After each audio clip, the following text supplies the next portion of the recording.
নমস্কার বন্ধুরা, আজকের এই ভিডিওটির মাধ্যমে আমরা আপনাদেরকে দেখাবো কিভাবে আপনারা এসআইআর এই ফর্মটি সঠিকভাবে ফিল আপ করতে পারবেন। তো চলো বন্ধুরা শুরু করা যাক। এই ফর্মটি ফিল আপ করার জন্য একেবারে প্রথমে আমাদেরকে ডান দিকের উপরে এখানে রিসেন্ট তোলা কোনো একটি ছবি দিতে হবে। এরপর কি কি লিখতে হবে? প্রথমে কি লিখতে হবে দেখো, জন্ম তারিখ, অর্থাৎ এখানে প্রথমে তারিখ, তারপর মাস, তারপর বছর, এটা লিখতে হবে। অর্থাৎ প্রথমে আমাদের কোনো একটা তারিখ দিতে হবে, যে তারিখে জন্ম, তারপর সেটা কোন মাসে দিতে হবে এবং তারপর ইয়ারটা দিতে হবে। ঠিক আছে, তো এই রকমভাবে আমাদেরকে লিখতে হবে। এরপর আধার নম্বর, এটা হচ্ছে ঐচ্ছিক, অর্থাৎ এটা দিতেও পারো নাও দিতে পারো, তবে দিলে ভালো। এরপর হচ্ছে মোবাইল নম্বর, এটা সঠিকভাবে দিতে হবে। এরপর পিতা বা অভিভাবকের নাম আমাদেরকে লিখতে হবে এই বক্সে। এরপর পিতার বা অভিভাবকের এপিক নম্বর, এপিক নম্বর কোনটা, আমরা যে লিস্ট বের করব সেই লিস্টের একেবারে শেষের দিকে যে নাম্বারগুলো রয়েছে এগুলো সব হচ্ছে এপিক নম্বর। তো আপনাদের যেটা হবে সেটা সাধারণত দিয়ে দেবেন। তো এরপর কি লিখতে হবে? এরপর লিখতে হবে মায়ের নাম লিখতে হবে। তো মায়ের নাম লেখার পর আমাদেরকে মায়ের এপিক নম্বর যেটা রয়েছে সেটাও দিয়ে দিতে হবে। স্বামী বা স্ত্রী যদি থাকে তার নামটা লিখতে হবে এবং তারপর স্বামী বা স্ত্রীর এপিক নম্বর যদি থাকে তো সেটা আমাদের এখানে লিখতে হবে। এরপর যেটা, সেটা খুবই গুরুত্বপূর্ণ একটি বিষয়, এটা আমাদেরকে দেখতে হবে। দেখো বলছে সর্বশেষ এসআইআর এ নির্বাচক তালিকায় থাকা নির্বাচকের বিবরণ। তো এখানে যদি তোমার 2002 সালে ভোটার লিস্টে নাম থাকে তাহলে তুমি এটা এখানে ফিল আপ করবে। যদি তোমার নাম না থাকে তাহলে এখানে কিছু ফিল আপ করতে পারবে না।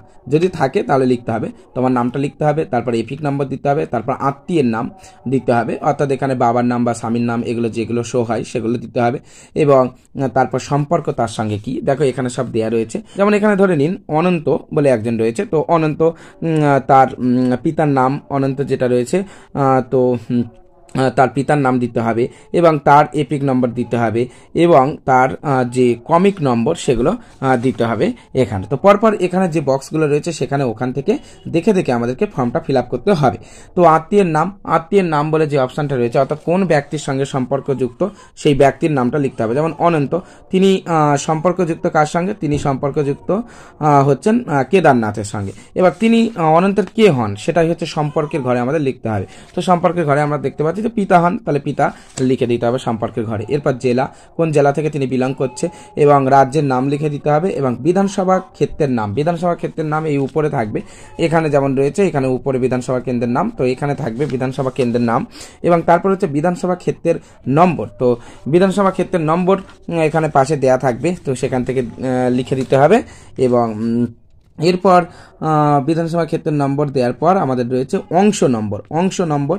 তো অংশ নম্বর এখানে দেখো সাইটে দেয়া থাকবে অংশ নম্বর, এখান থেকে দেখে নিতে হবে।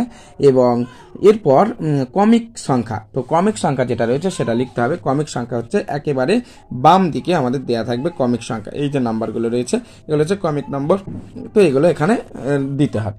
এবার যদি কারোর নাম না থাকে, 2002 সালের ভোটার লিস্টে কারোর নাম না থাকে, তাহলে তার যে বাবা বা মা অথবা কোনো আত্মীয় তাদের যদি নাম থাকে 2002 সালের, তো তার বিবরণটা দিতে হবে।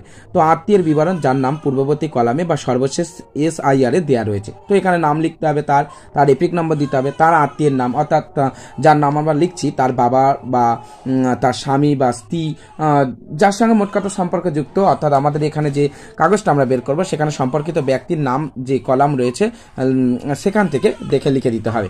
এবং তিনি কেমনভাবে সম্পর্কযুক্ত সেটা সম্পর্কের ঘরে লিখতে হবে, যে বাবা না মা সেটা লিখতে হবে। এবং জেলা, কোন জেলা থেকে আর সেই কোন জেলাতে তিনি রয়েছেন সেটা লিখতে হবে এবং রাজ্যের নাম লিখতে হবে, বিধানসভা ক্ষেত্রের নাম লিখতে হবে, বিধানসভা ক্ষেত্র এখানে থাকবে উপরের দিকে।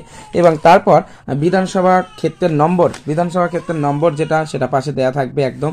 এবং তারপর রয়েছে অংশ নম্বর এটা দেয়া থাকবে, অংশ নম্বর দেয়া থাকবে, এটা দিতে হবে। এবং তারপর ক্রমিক সংখ্যা লিখতে হবে, তো ক্রমিক সংখ্যা লিখে দিয়ে এখানে আমাদের সই করে দিতে হবে এবং নিচে BLO তিনি এসে স্বাক্ষর করবেন। তো এইভাবে আমাদেরকে পুরোপুরি ফর্মটা ফিল আপ করতে হবে। খুবই সোজা একটা ফর্ম ফিল আপ, তোমরা সবাই মন দিয়ে ফর্মটা ভালো করে ফিল আপ করে দিও।